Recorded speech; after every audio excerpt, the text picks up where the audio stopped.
Well, something dangerous is happening right now in the states of Oregon and Idaho that could very well spread to other states. And I absolutely see it spreading. But if it's allowed to continue, we could be looking at some kind of, shall I dare say, engineered food crisis. I've got a lot to share with you in today's broadcast, but I want to start first with what is going on in Idaho. Take a look at this article. And this is on Idaho Capital Sun. Idaho farmers say water curtailment order will dry up the land and push them out of business. Idaho Department of Water Resources issued this on May 27th, an order that could dry up over 500,000 acres of Idaho farmland. Faced with a water curtailment order issued last week, third-generation Idaho farmer Adam Young isn't just thinking about preparing to cut alfalfa or anxiously waiting for his wheat flour. Today, Young is confronting the reality of up to 70% of his family's 2,700-acre farm in eastern Idaho, Brigham County, drying up this year, unless there is an emergency stay to the curtail order. Young said the water will be shut off. Meanwhile, the crops are already in the ground. Young has already invested seed, fertilizer, and other inputs. He said total about $400 per acre. Now, if the water is shut off, Young said that would mean a total loss for this year's wheat and barley crop, and he would expect to get one cutting of alfalfa and instead of the three he hoped for.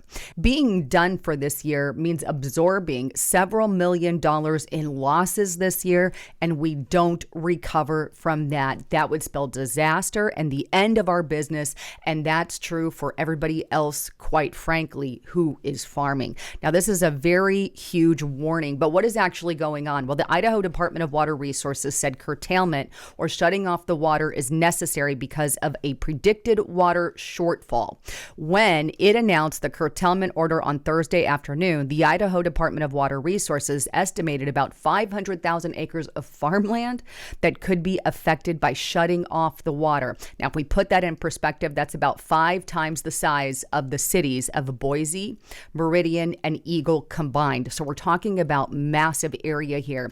I also have Representative Stephanie Mickelson, and she talks about what this is going to do to her farm. And she says she would only be able to water and farm about 80 acres out of 7,000 acres. They're literally talking about wiping out family farms and other businesses across the agricultural sector. It's basically a draconian way to bring about what they need. But bottom line, they're saying that these farmers aren't in compliance. It kind of goes through that here. And these farmers are saying, yes, we are absolutely in compliance.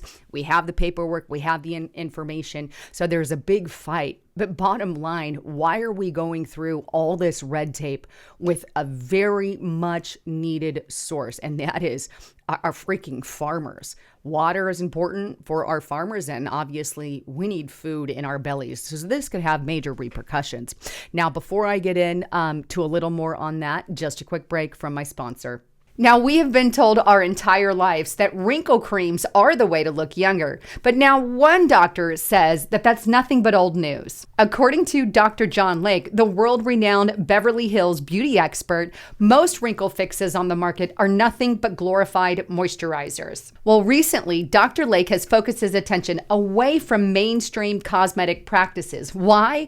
Well, so that he can focus directly on anti-aging revolutionary breakthroughs. Now, his clients have dubbed this do-it-yourself technique the age rewinder method because it can take years and even decades off of your appearance in 2 minutes' time. In light of this amazing breakthrough, Dr. Lake has released a step-by-step video to the public where he outlines exactly how to use simple solutions from home. Now, if you want to check it out, all you have to do is go to bhmd1.com/haven. That's bhmd1.com/haven to watch that video. And if you want more information, you can click in the description box below. There's a link down there. Or if you're on your cell phone, click that more button to get more information, but you're not going to want to miss it out, as this product has been life-changing for me personally. All right, back to the broadcast. So over in Idaho, we have the government there literally shutting down 500,000 acres of farmland. And I can't help but ask the question, is this an engineered famine or crisis here? Because we shouldn't be having to deal with red tape. And to give you an example of how bad red tape can actually be, over in New Jersey, if you were to buy and open a bookstore, you literally have to go through 74 different bureaucracy steps, right? That's how much red tape. This is just insane. If you're opening up a restaurant in Atlanta, there's about 76 steps. A barbershop in Boston, about 81 steps. It's just insane, and there's too much red tape. Now, this is the problem with this is it's not only happening in Idaho, something similar is happening right now in the state of Oregon. And I actually touched on this a while back, but I want to bring it back up in light of what's going on, because I said then that it would spread from Oregon, and now we see it has spread to Idaho. So this is on NR National Review. Oregon's government and dairy industry join forces against small businesses. Oregon decided in 2023 to impose big dairy regulations on the state's smallest players through the reinterpretation of existing rules. Oregon plans to tag any farm that uses a prepared surface for milking as a confined animals feeding operation, which they're calling CAFO. The label would apply evenly to farms such as Sarah's, where cows are only confined for 15 minutes per day for milking and are otherwise free to roam. So the problem that they're having is the smaller farms are like, look, you're just trying to get rid of us, because if they're only in an area for 15 minutes, why are we having to follow these guidelines of these bigger areas, right? And it's causing a real problem. And here's at least some of Sarah's story and what went on with her. A CFO designation would have significant impacts for Sarah. She's a farmer. She would have to install drain lines and holding tanks whose cost could exceed $100,000, a very steep price for equipment she does not need or want. Large farms must channel their waste, but Sarah methodically rotates her cows between her pastures, giving the land a chance to metabolize the waste and use it for fertilizer. The operation is safe, and the state has no evidence of soil or groundwater contamination. So why do it? Why are they after the small farmers? And that's the question. We don't need this red tape, and there's no point in doing it. They just want to shut them down. And then here's just a little more on that. Regulators don't care. Their goal is not, and I agree with them on this, environmental protection, but economic protection. Industry insiders are worried about competition, requested the CAFO reinterpretation as a ploy to burden and bankrupt the small-time players. So here we have the bigger players trying to put out the smaller players, when the bottom line is we should all be able to, nobody should have a monopoly, A, but B, you're really talking about our food supply, and that does include farmers, especially a lot of these local farmers who many of us like to go and get from a farmer's market, right? But there's lots of stories like this in the state of Oregon. Here's one, postjournal.com. This is another Oregon small farmer has received a cease and desist letter.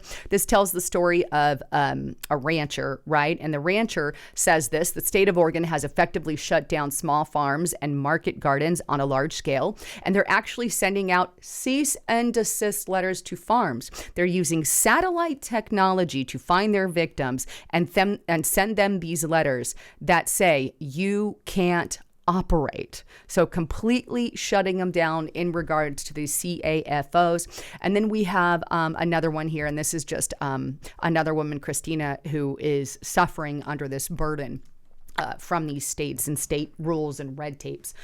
This is why, we need to start getting rid of a lot of the red tapes for the businesses. It's just stupid. When the vid hit, they added even more regulations and health and entire departments. It's just insane. But meanwhile, there's nothing stopping this man from buying up farms right here in the United States of America. America's biggest owner of farmland is Bill Gates. And by the way, he's also buying a lot of farmland there in Kenya as well. Gates notes, on Africa's farms, the forecast calls for adoption and innovation. This is all written by Bill Gates there. He's the author of that. But he has been buying up massive amounts of farmland in order to follow the directives of the World Economic Forum and the United Nations, which as you guys know, wants us to eat bugs, not eat meat, and have some kind of chemically engineered food made in a bio lab. Just as a reminder for all of that, here's World Economic Forum transforming the food system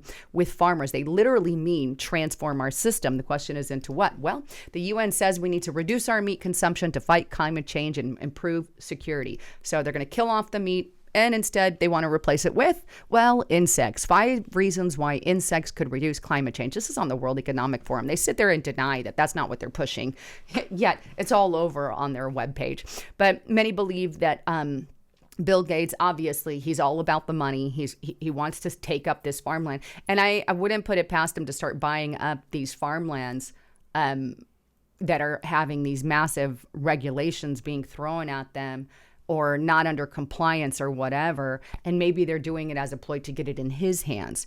If you get my drift of what I'm saying here, or either way, they want to cut off our meat supply. This is all a part of that. This is all a part of their Agenda 2030, their Great Reset plan, and this is what they fully intend to do.